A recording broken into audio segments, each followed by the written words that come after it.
Thank you guys for sticking around so late. These drafts are long. Obviously, the 13th pick, we took Lukas Van Ness, edge rusher from Iowa. Really excited about it. Obviously, big man, powerful, fast, explosive, really big upside, and we're really excited to get him. No questions? Good.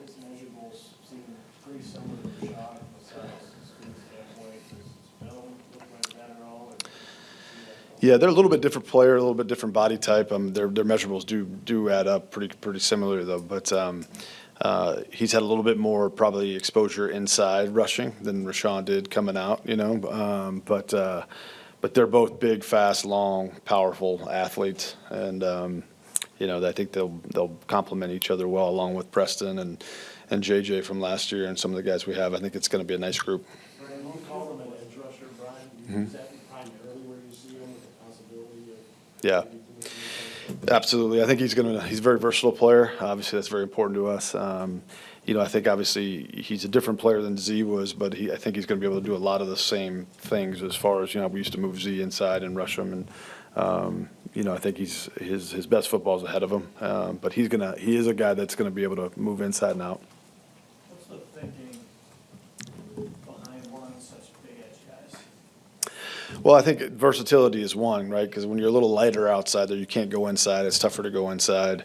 Certainly, setting edges in first and second downs are very, very important to us in the run defense. So, I think it's just kind of how we want to be built, And again, I think his versatility jumps out, but also just the explosive nature with which he can rush a passer. Did you have him drop a little weight maybe for a little more speed? He's a pretty low body fat guy, so I don't know if he's going to drop much, if anything. So I think it'll be just really where he's comfortable playing. I think he was in the low 270s at his pro day, I think, or at the combine, somewhere right in there. And he's one of those body types that could probably go up and go down if he wanted to, but I think that's probably where he'll kind of stay right in that area. He's a pretty young guy. He's 21, and most of those guys as they age, they usually settle in about 10 pounds heavier. So we'll see. How important was it to address that position with Rashawn's? Mm-hmm. It's helpful, but it really didn't drive the decision at all. I think this, as you guys know, and especially in the draft, we really look more long-term than immediately. This will have some immediate help for sure, but it was really more of a long-term thought process. You mentioned his best football's ahead of him. This is a guy that hasn't started a game. Is there any concern with that? No, it's unusual, but at the same time, he played close to 1,000 snaps the last 2 years. Iowa's got a very good culture there, and it's just kind of the way they do things a little bit. But he played the majority of the snaps of anybody on the defensive line. So he's got a lot of football ahead of him. But I think he played almost just under 1,000 snaps over the last 2 years. Sometimes I have a couple punts. I don't know how much he played special teams, but is he somebody who could work in that pass moving as well? Yeah, I think he has done a little bit of work there, and he certainly could help us there for sure. I think the combination of size and speed will lend that. I asked this question with Ted's Texas strong, and that's just how the board fell in my year. But 12 out of the last 13 first-round picks by you guys, and 7 of the 8 that you've made having defensive backgrounds. Is that on purpose? Is that just how the board fell? And when you invest that much in the defense, what does that tell you about where your expectations should be? Yeah. The first part of it, I think, is just a little bit coincidence. It's not certainly something that we intentionally try to do, but at the same time, it's unusual that's that many years. But I do think the expectations are high. I sat here last year, said the same thing, and I think we had really good moments last year, but the consistency has to be better. But yeah, I think the expectations around here are always high, and we put a lot of investment into that group, and there are high expectations there. Brian, you guys obviously have some more flexibility to maybe move back up to that second pick. Was there any discussion with you guys how you feel kind of going into tomorrow with those 2 picks? Yeah, right after we picked, we kind of talked about what that would cost and just what kind of players would be available there to us. The board held up pretty well, and I think as there wasn't as much movement in the first round as maybe there has been in the past. And I just think, I think we worked hard to get that extra pick, and I think we're going to kind of, we'll see how that goes tomorrow, but I wouldn't expect to give it up. Brian, you mentioned the culture of Iowa. You guys have taken 6 guys out of there since Mhm. it's the most time with UCLA here. What is it about guys out of there that you like? Yeah, I think they have a really solid program. Coach Ferentz does a great job out there. Those guys learn how to work. They got to earn it there, which is something that is important. And they just I think that they have a very good process of the players that they select, and then they train them very well. What was the thinking of going Van Ness over one of the offensive skill guys who's available?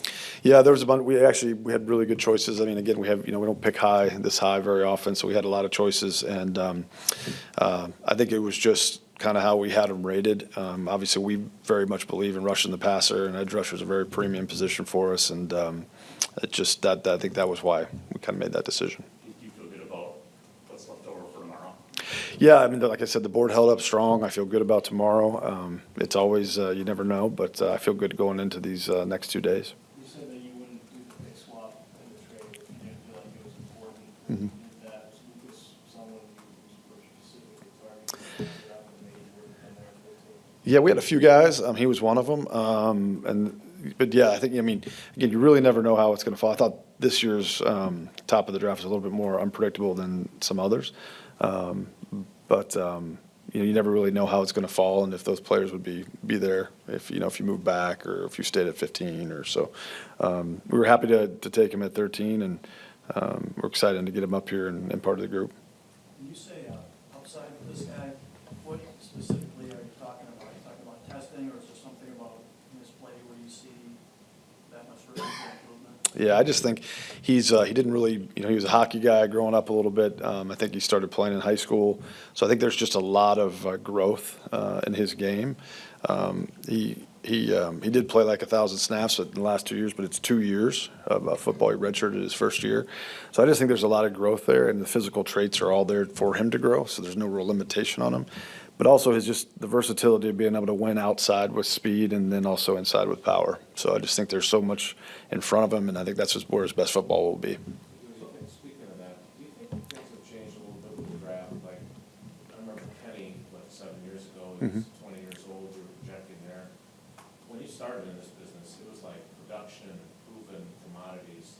You weren't necessarily drafting on potential, nice guy. I know he played 1,000 snaps, but he didn't start. I mean, Yeah. Is there a philosophical shift that you've seen in your time doing this? No, Jason, I don't think so at all, actually. I think if from the time I started, the traits, I mean, Ron came from the Raiders, and so traits were very, very important to us, the whole time through. So I wouldn't really say things much has changed at all. I mean, production is important. There's no doubt about it. And I think in Lucas's case, he was very productive. I think in his snaps, I think he had 46 pressures and 7.5 sacks, and he's produced in his opportunities. Pass rushers I think you grow as a pass rusher when you come into the National Football League. The tackles in this league and the guards in this league are very, very good. So at some point you have to have some kind of physical trait to beat a guy. And just like Rashawn, Lucas has those. Have you scouted many players with deep hockey backgrounds? Yeah, that's a great question. I don't know. I'm sure we have.